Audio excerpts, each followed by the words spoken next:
Hello and welcome back to the Movie Pope Podcast. And today on Trailer Wednesdays, we are taking a look at the Super Mario Galaxy movie. Now, for OGs of the channel, you'll probably remember that the second review that we did on this show was the Super Mario movie with Chris Pratt and Charlie Day. Yeah, I mean, that was really the second one we did. Oh my gosh, I don't even remember. Well, you're not the producer of the show, Lee, so you wouldn't know. That's true. That's true. That's right. Yeah, that's a good point. But during that review, you and I were heaping a lot of praise on that movie, and we asked the question, well, should they make a sequel or should they just leave it alone? And I remember you and I saying, well, if they left it alone, this is a movie that is a gem and that will stand on its own merit, and and maybe it shouldn't have one, but unfortunately, the big wigs at Nintendo didn't heed our call because they're giving us the sequel here. So we'll go and take because it made money. So if they made money, you have to have a sequel for it. So yeah, I mean, fuck artistic integrity, right? But we recently did a trailer reaction for Fallout Season 2, so check that out. And we also have done a lot of reviews on movies based on video games, so we'll be putting up a compilation episode at some point that you can check out. But before we dive in, remember to like, comment, subscribe. We're pumping out a lot of content. I know for most of November and December, and probably into the first 2 weeks of January, we'll be doing a review of Alien Earth episode by episode. So check that out. And then starting the third week of January, we will be taking a look at all the movies that are in the running for the 2026 Academy Awards, starting with Guillermo del Toro's Frankenstein. So if you don't want to miss anything, be sure to subscribe so you are notified of when those episodes drop. So, Lee, the Super Mario movie, when it came out and we did that review, you and I were both in agreement that it was a pretty good movie. We surprisingly enjoyed it for what it was. Yeah, it was fun. It was fun. Yes. Yeah, it was. I mean, it's not Nolan level. Thought provoking, but not. No, it's a fun thing that you can take your kids to. That's enjoyable for the whole audience, right? And I think either that or you can entertain the kid in you who remembers those games. Of course, way back exactly. in the day.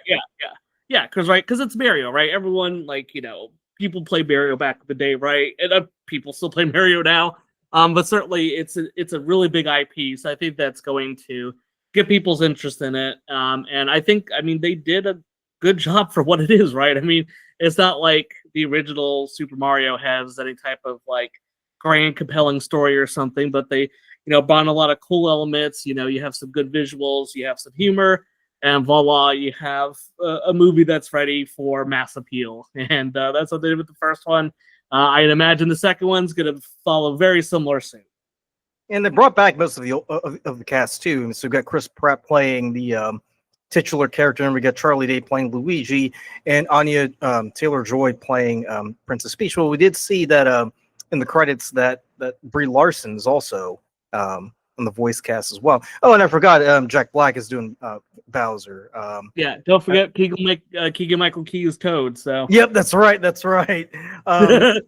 I wonder if he's going to do that pump, and he gets in trouble as a result. Yeah. There we go. I like that. Carolina Panthers for we do live in the Carolinas, so it's something that you can't really escape. Yeah. So yeah, I'm kind of curious to see what's going on with this, and I definitely know we'll be doing a review of this movie, after it comes out. Yeah. We kind of have to, Lee. At this point, we kind of. I know. Listen. It's either that or we take a look at Ironheart, which I know you have said time and time again. Let's watch this. I think that's a pretty easy choice there. So, well, either that or we can revisit Saltburn. I know that's something that I've been campaigning for.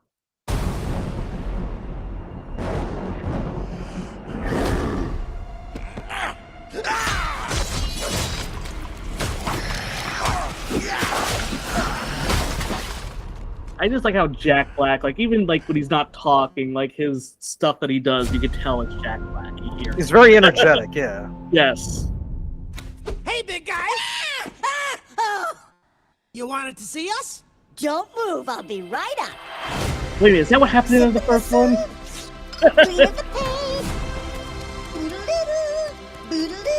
Have to admit, the story. Kind of forgot how that ended. Yeah, it was a while back.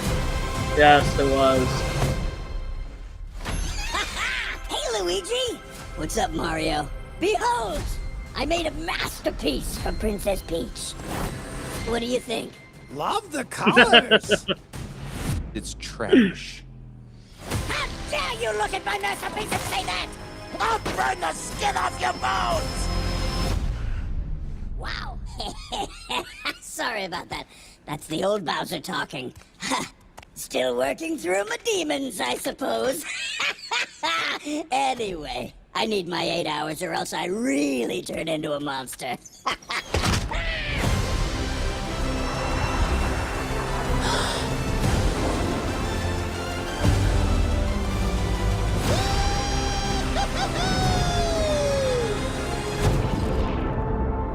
This is probably a good time to mention I never played Super Mario Galaxy. FYI.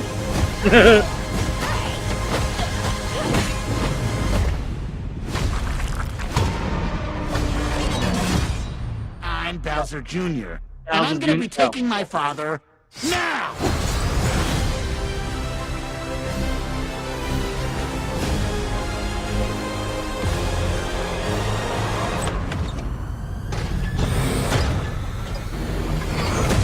Princess Rosalina, you're coming with Brie me. Larson.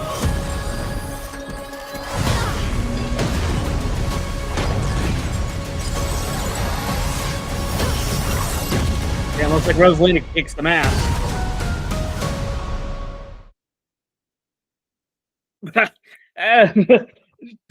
Sure, so it takes what the first one did, right, and it kind of cranks it up, right? I think that's kind of the motif that we see in a lot of these, where it's like, oh, cool, they did the first one, it got really popular, made a lot of money. What we do for the second one? Well, let's just kind of, make it bigger, right? And I think it's kind of cool, like, we see them going through some different, like, areas, right, that give very unique scenery. So I think that's cool, right? Kind of gives you a chance to explore more of the Super Mario world. So I think that's a fun thing to add. It looks, very crazy. Rosalina got a little chance there at the end there to show off her skill set or whatever the hell she's doing. So She is channeling her. She is channeling her inner Captain Marvel. If you think about it. Yeah. Yes. Exactly. Yes. That's, I'm sure that people didn't hear her talk though. So I wonder how much that's gonna happen. But I just it'll do fine, right? It's not gonna probably be as popular as the first one, but I highly doubt it's going to go off the deep end or do anything that's terrible. But it's hard to be excited for something where it's like, hey, you kind of did well with the first one.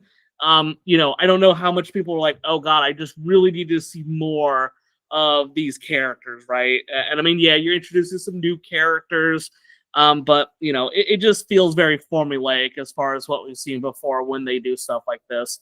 Will it be fun? I'm sure it will be, right? Do I, am I going to be like, oh god, I got to go watch in theaters? Absolutely not. So we'll see what happens, but it should be an enjoyable experience, and I'm sure they'll play it very safe. Yeah. I was gonna say, like, they're gonna play it pretty safe and kind of stay close to to the playbook, because obviously they deviate too far. Everybody's gonna be like, well, wait, this is nothing like what we saw in the first movie, Yeah. But at the same time, you definitely want to do things that are a little bit different to kind of make it stand out from the first movie, because otherwise it's just a carbon copy of what we saw in the first one. Exactly. Right. Add more areas, add more characters. Make sure there's more explosions. Hey, they checked all the boxes off that I would imagine in the sequel of this coming out. So yeah, I think they did. So let me ask you this, because we briefly saw Princess Rosalina, right? And then we saw Princess Peach for a good part of that trailer. Do you think maybe they should have just stunk with Princess Peach, or do you think it was kind of necessary to kind of like add another princess into the middle? I have literally no idea, right? You need to have more characters, right? Because I think that's something you don't want to have go static. Is you keep the same core of characters. I have no idea how important Rosalina is to the Super Mario universe. I mean, I don't it's been have a any while, issues Lee. It's in- been a while, right? yeah, yeah. I mean, I'm fine with them adding more characters, right? I think that if you're gonna do this, you do have to kind of go down that path to introduce more to make this more engaging, because it's not like this is some crazy story, right? And then when you already pretty much closed all the story off in the first one, you kind of have to do something very different in the second one to kind of get people engaged. So you see, we got Bowser Jr. popping up. I don't know enough about Princess Rosalina or Rosalie, whatever the hell her name is. I don't know enough about her to really make any judgments over, hey, is this like a good character, bad character? I'm not sure, but you do have to bring in new people when you kind of, had the first movie and it completed and did pretty much exactly what you wanted to. You do have to try to do something new. So introducing new characters is the easiest way to do that. Well, also too, I mean, Jack Black has been doing a lot of these movies, that are based on video game adaptations, right? Yeah. I mean, because obviously, he did Bowser in Super Mario Brothers movie. Don't And then forget about Minecraft. Yeah, Minecraft. He was, and don't forget Borderlands too, where he was that annoying little robot who was rolling around. Oh and- my, that's right. He was. Yeah, he was. That's right. Yeah, He was yeah. Trap. Yep, Black that's right. Trap, That's so- right. So I mean, I think Jack Black has found his niche when it comes to movies. Kind of enjoys doing. But another thing I was going to say too, because when we did our review of Fallout, right, we we praised it because this was a mature, complex storyline with characters who kind of operated in the gray, right. So the ghoul isn't really a bad guy, but he's not really someone you would want to hang out with either. And Titus is the kind of guy. Well, he presents himself as a nice nerdy guy, but he is willing to do what it takes to kind of get ahead in life. Whereas what you see here with Super Mario, I mean, what you see is what you get, right? Everybody is pretty much exactly what you expect. There's no complexity. I was honestly so curious where you're taking that conversation, because I'm like, we're talking about Fallout. I'm like, how is that? And then I see where you went with. Yes, the characters are very, very straightforward in their presentation. So Well, also too the storyline too, because I mean, of course. the storyline is as simple as it gets. And to your point, I mean, for it's introducing Mario Brothers to a generation that probably didn't have doesn't have that much experience playing the games like we did or the older generations did, right? So obviously they want to keep the story very simple because maybe there isn't maybe they either don't want to overwhelm people or they just want to let people know, hey, these were the classic stories that people grew up with, and now they're going to introduce it to a younger generation. So maybe they might be interested in seeing that. I was thinking, because I did watch the trailer prior to doing this review. So we've already seen a lot of video game film adaptations of famous video games. The one game that I haven't seen them do yet is Legend of Zelda. I would be very curious to see like what direction they go with there and how they're going to go about casting it, because Legend Legend of Zelda. cast for that, don't Oh, they? they did. Why I don't know. I haven't heard anything about that. But I mean, Legend of Zelda. Yeah. No, as far as I know, they got some stuff out there. I think actually it was just the other day that there was some quote unquote leaked footage of some of the characters. Now I don't know how. Well, yeah, you have to legitimate take that it is. with a grain of salt, though, because Of course, yes. Because how many times have you seen them say, "Oh, there's a new trailer for the Odyssey," and it's AI generated? But let's just say, for the sake of argument, they haven't done that yet. I mean, Legend of Zelda is it's not as simplistic as Super Mario Brothers, but it's not as overly complex as Fallout either. It kind of operates in that little middle area. So I'd be very curious to see like how exactly they go about doing it. Now, me personally, like if they were to cast someone to play Link, I don't know what your thoughts on this one, but I was thinking like if they did cast, because obviously they're going to do it as I would see them doing it as like they do with the Super Mario Brothers, where it's like all animated, right? No, I think they do live action. Well, let's just say, for instance, that they did it as Sure. cartoon, as animated, right? I Yeah, mean, let's go that path. Yes. yeah, we can do yes, that. yeah. So if we speculate, I was thinking like, I was thinking like maybe they get Chris Evans to do the voice of Link.